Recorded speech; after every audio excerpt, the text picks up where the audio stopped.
And that man is Cody Rhodes. Because Cody Rhodes, ever since his return to WWE at WrestleMania, has been marketed, has been portrayed, has been featured as a top star on Monday Night Raw and in the WWE. He is front and center for WWE's next pay-per-view event, Hell in a Cell, and with that, there is no doubt in my mind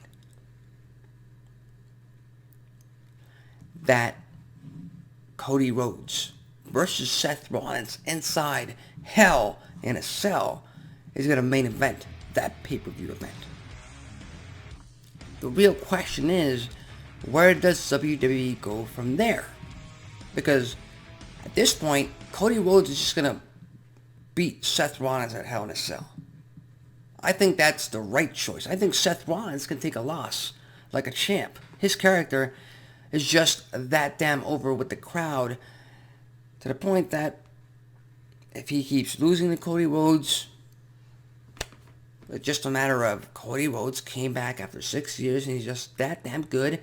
And yeah, Seth Rollins, he's a, 4 or 5 time world champion in WWE. He could take the loss. He doesn't lose any credibility by losing to Cody Rhodes again and again and again and again. As a matter of fact, I think it would add to the entertainment aspect of his character. And possibly, in the very near future, Seth Rollins could become a babyface, a full-fledged babyface in his character because of these losses to Cody Rhodes.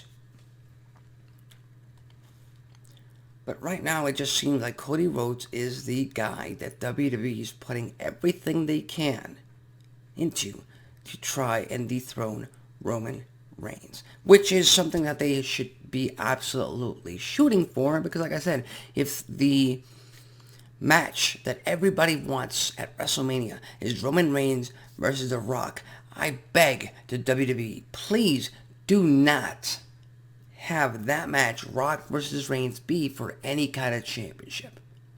It doesn't need it. Just like this past year's Roman Reigns versus Brock Lesnar's WrestleMania main event match did not need both titles on the line. Rock versus Reigns doesn't need a championship at all. It doesn't.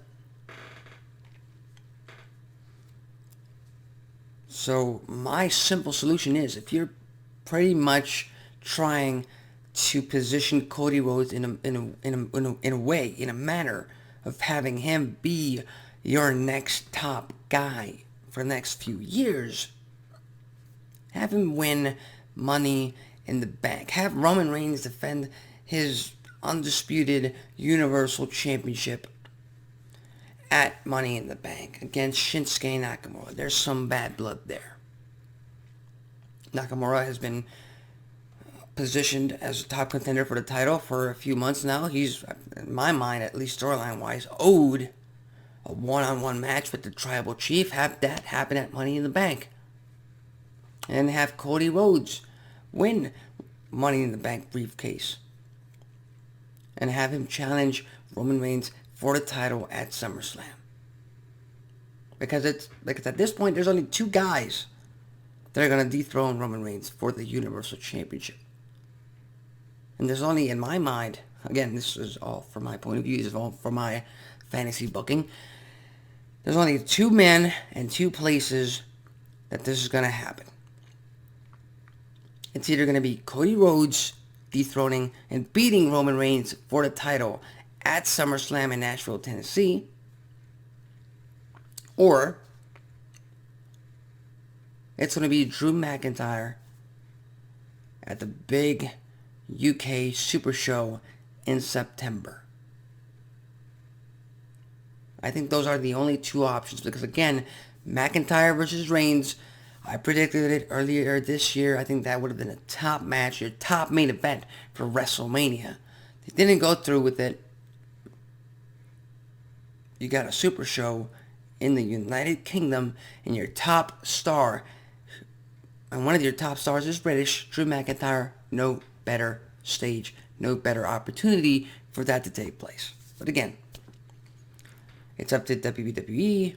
It's up to the fans. As a matter of fact, who do you think is going to be the one, is going to be the man to dethrone Roman Reigns for the titles? Is it going to be Cody Rhodes at SummerSlam, or is it going to be Drew McIntyre at the UK show in September?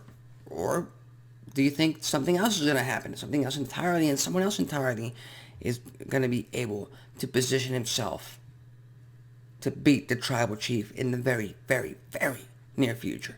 Leave your thoughts, comments, and predictions on the comment section below.